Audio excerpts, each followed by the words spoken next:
말씀은 요한계시록 2장 8절에서 11절 교독합니다. 서머나 교회 사자에게 편지하라. 처음이며 마지막이요 죽었다가 살아나시니가 이르시되 내가 내 환난과 공격을 알거니와 실상은 네가 부유한 자니라.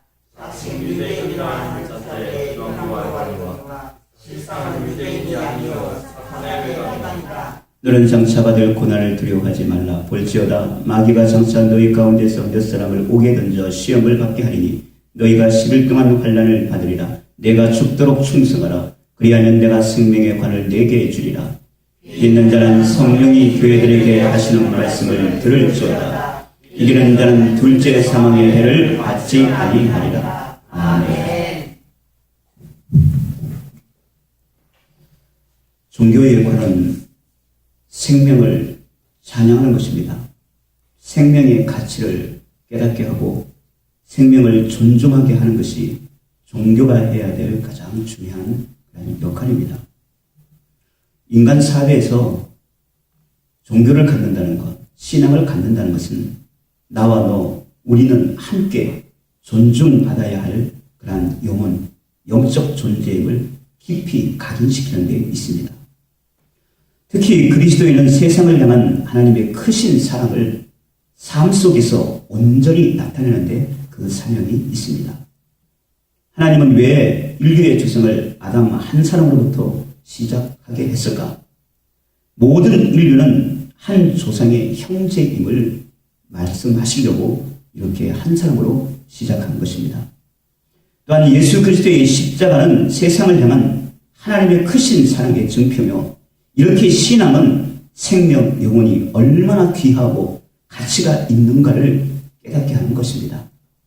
오늘날은 이 생명의 경시가 풍조된 이러한 너무 이렇게 생명을 경시하는 풍조가 만연한 이때에 우리는 예수 그리스도의 그 참된 사명, 생명을 존중히 여기는 것, 하다못해 자연 만물의 미물의 일기까지 우리가 생명에 대한 가치를 다시 한번 소중히 여기는 그러한 다시 한번 다짐하는 그런 시간이 되어야만 될 줄 믿습니다.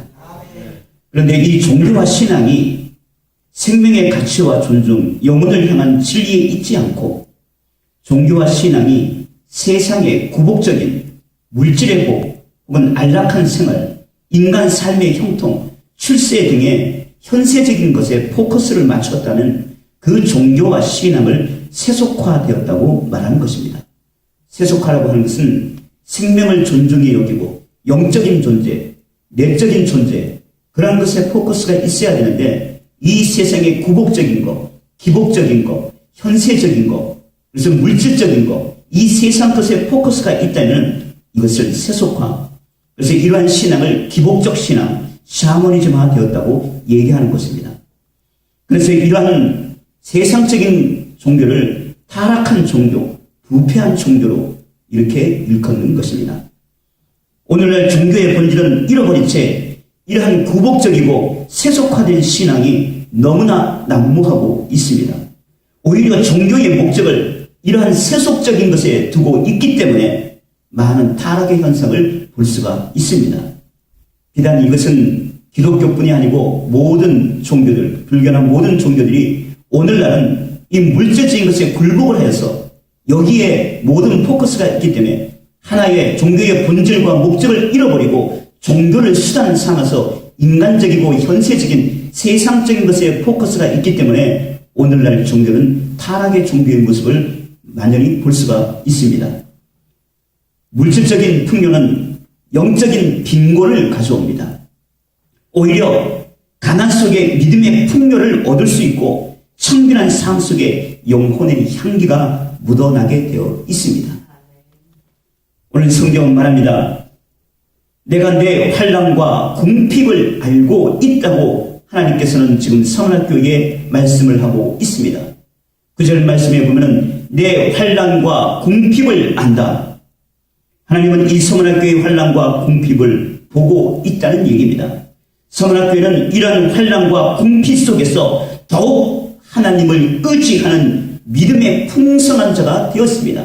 그래서 오늘 본문은 실상은 내가 부요한 자라 실상은 현세적으로 지금 이 환경적으로 가난하고 궁핍하고 네가 열악한 환경이지만 가난하기 때문에 세상을 의지할 수도 없고 가난하기 때문에 인간을 의지할 수도 없고 가난한 자는 이 세상에 누구도 돌아보지 않기 때문에 너는 오직 하나님만 바라보고 하나님만 의지하기 때문에 내 속에 믿음이 바로 풍요한 자라고 본문은 말씀하고 있습니다.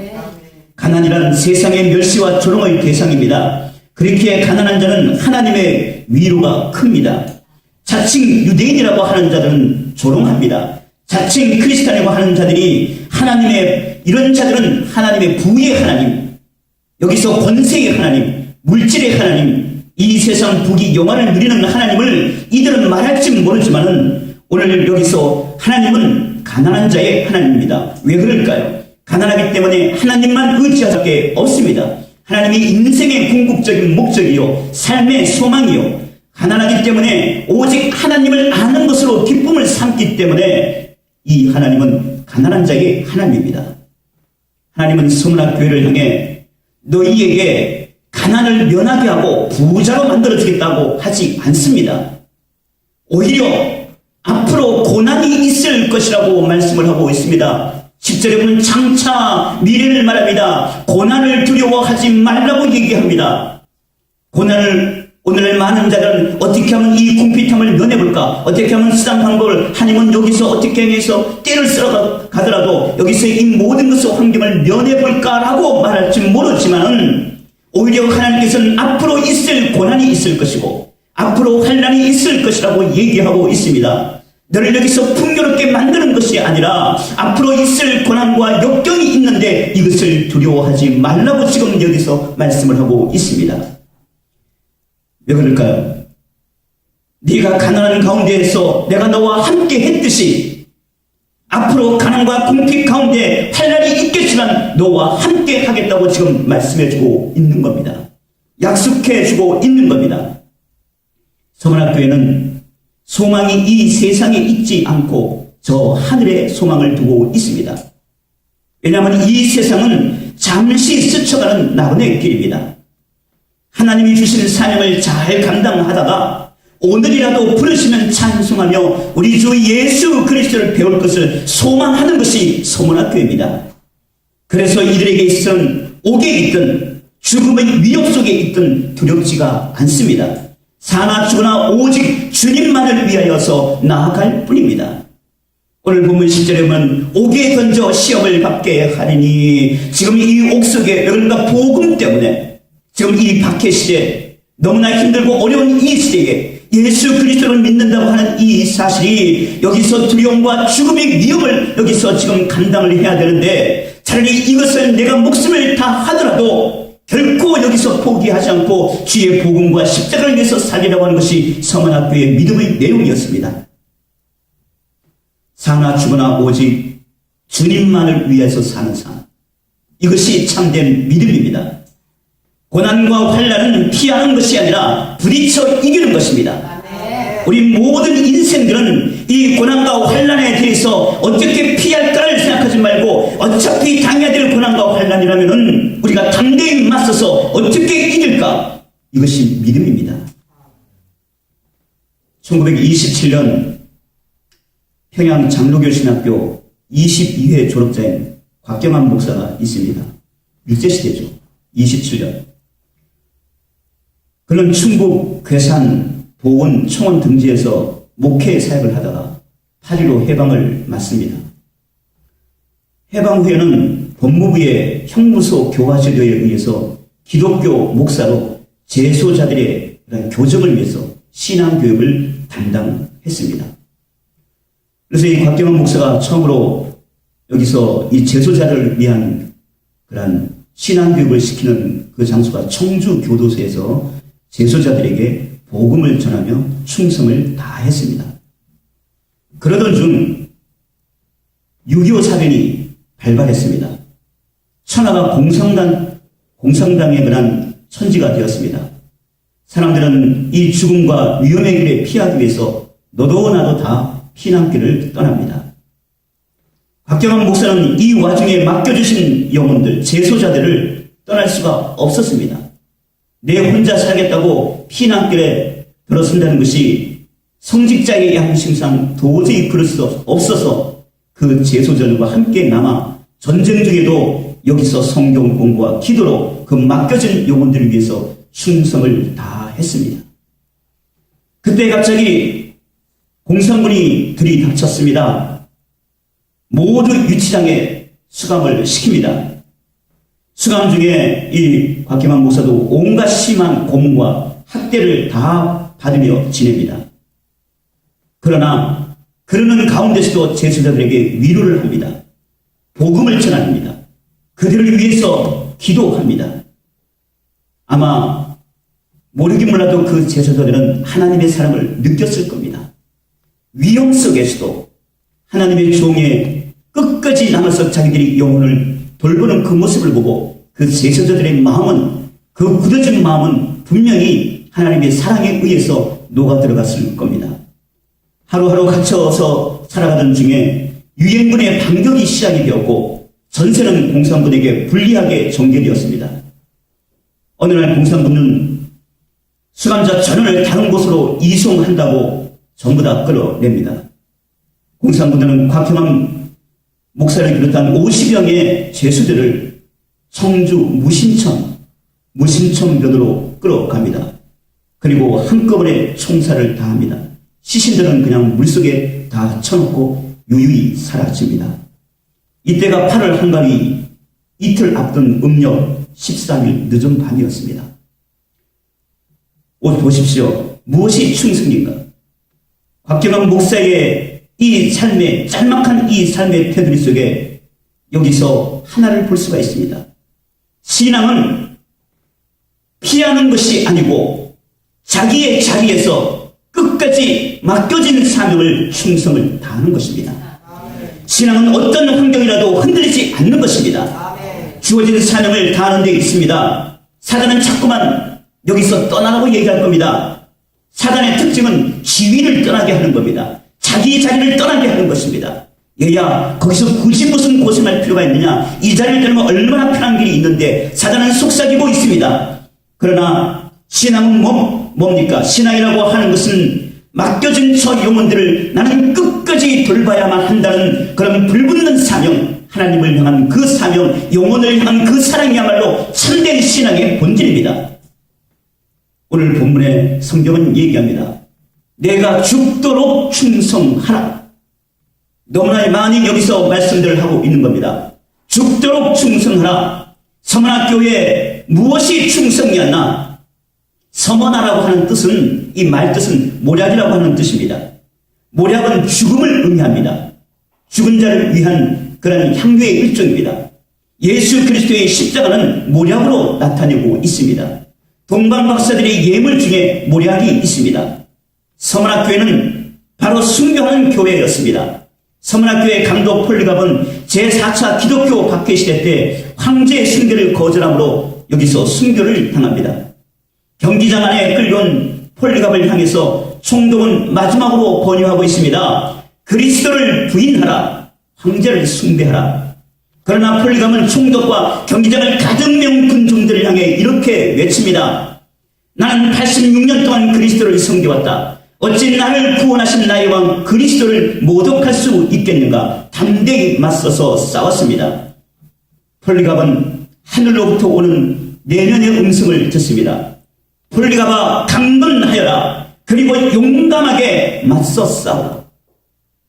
그 죽음을 앞두고 여기서 폴리갑은 당당하게 맞서 싸웠던 것입니다. 이렇게 충성이라고 하는 것은 여기서 히브리어로 아만이라고 그러고 헬라어로 알레데이아라고 그러는데, 이 아만이라고 하는 것은 진실하다, 믿을만하다. 충성이라고 하는 것은 진실하다, 믿을만하다. 알레데이아 헬라어는 이것은 바로 참되다. 즉, 이 말뜻을 풀이하면 하나님이 믿을만한 참된 자가 충성된 자입니다. 하나님이 믿을만한 자, 맡겨준 일에 대해서 목숨을 다해서 내게 맡겨준 그 일에서 얼마나 끝까지 최선을 다한가. 충성이라고 하는 것은 자기의 안위를 생각하면서 자기의 부귀와 영화와 욕망을 쫓아가는 것이 아니고 하나님이 맡겨준 그 사명을 위해서 진정 믿을 만한 자, 끝까지 변하지 않고 십자가를 붙들고 말씀을 붙들고 끝까지 감당하여 나가는 자가 바로 충성된 자입니다. 그래서 오늘 본문에 내가 죽도록 충성하라고 하는 얘기가 바로 이 말씀인 것입니다. 오늘날은 충성된 자를 찾아보기가 심히 힘듭니다. 직업적인 열심을 가진 종교인들은 많이 봤습니다. 그들은 밤낮 없이 너무너무 열심을 갖습니다. 밤낮 없이 온갖 일을 다 합니다. 너무너무 열심입니다. 열심을 내는 직업적인 성실은 그 내면에 인간적인 욕망이 서려 있습니다. 그래서 이들에게 있어서는 직업적인 열심은 어떤 것인가? 그들에게 있어서는 현상으로 결과로 나타나는 현상이 있습니다. 공적주의. 내가 이만큼 했는데 내가 이걸 누구한테 놓치랴? 공적주의가 그 속에 내면에 있습니다. 그런가 하면 자기의 내가 얼마나 의로운데 영적 교만한 자들, 자기 과신하는 자들, 이렇게 세상적인 허영과 허술로 가득한 자들, 이것은 뭘까? 충성된 자가 아니고 바로 직업적인 열심을 가진 자들, 종교적인 직업적인 열심을 가진 자들, 허세고 허망이고 이들은 자기 욕망을 위해서 자기 자신을 위해서 충성하는 것입니다. 그러나 오늘 본문이 말하는 이 충성된 자는 뭘까? 아만 알레데이아라고 하는 것은 오히려 자기가 죽는 것입니다. 오히려 희생하는 것입니다. 세상에 자기를 나타내는 것이 아니고 자기를 죽이는 것이요, 인간적인 유익과 이익과 상관없이 오히려 하나님의 나라를 위해서, 영혼을 위해서 맡겨진 사명을 다하는 것입니다. 전혀 다른 모습으로 나타납니다. 진정 아만 알레데이아라고 했을 때는 내 자신이 오히려 모욕을 당하더라도, 내 자신이 희생을 당하더라도 저 영혼들을 위해서, 하나님의 나라를 위해서 내가 희생하리라. 이것이 충성된 자입니다. 직업적인 열심을 가진 자들은 이러지 않습니다. 자기의 기득권을 놓지 않습니다. 오히려 세상 부귀 영화와 자기의 권력과 권세를 위해서 살아가는 것이 직업적인 열심을 가진 자들입니다. 그러나 성경에서 아만이라고 하는 것은 전혀 다른 모습입니다. 오늘 이렇게 하나님이 믿을 만한 충성된 자에게 약속해 준 것이 있습니다. 오늘 본문 10절에 보니까 죽도록 충성하라. 그리하면 생명의 관을 내게 주리라.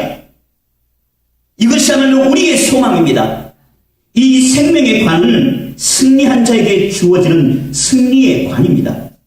본문은 여기서 지금 올림픽 경기에 나가서 여기서 승리한 자에게 주는 월계관의 의미, 승리한 자에게. 자, 승리한다는 것은 무엇입니까? 무엇인가와 치열하게 전투했다는 겁니다. 싸웠다는 겁니다. 그것을 이기기 위해서 눈물을 흘리며 피땀을 흘리면서 훈련도 해왔고 많은 여기서 연단을 쌓아왔다는 겁니다. 그렇기 때문에 이 관은 아무나 주어지는 것이 아니고 승리한 자에게, 끝까지 완주하고 최후 승리를 한 자에게 주어지는 것이 바로 본문의 생명의 관인 것입니다. 이 생명의 관은 바로 이렇게 이중성을 나타내고 있습니다. 뭡니까? 주님께서도 승리의 면류관을 쓰셨습니다. 어디에 쓰셨습니까? 십자가 위에서 쓰셨습니다. 그것은 가시 면류관이었습니다. 고통의 관이었습니다. 인간적인 시각에서는 가시로 얽힌 이 관을 썼을 때에 엄청난 고통이 수반되어 있습니다. 십자가를 지시며 골고다 언덕을 오르면서까지 끝까지 감내하며 고난의 관을 쓰셨습니다.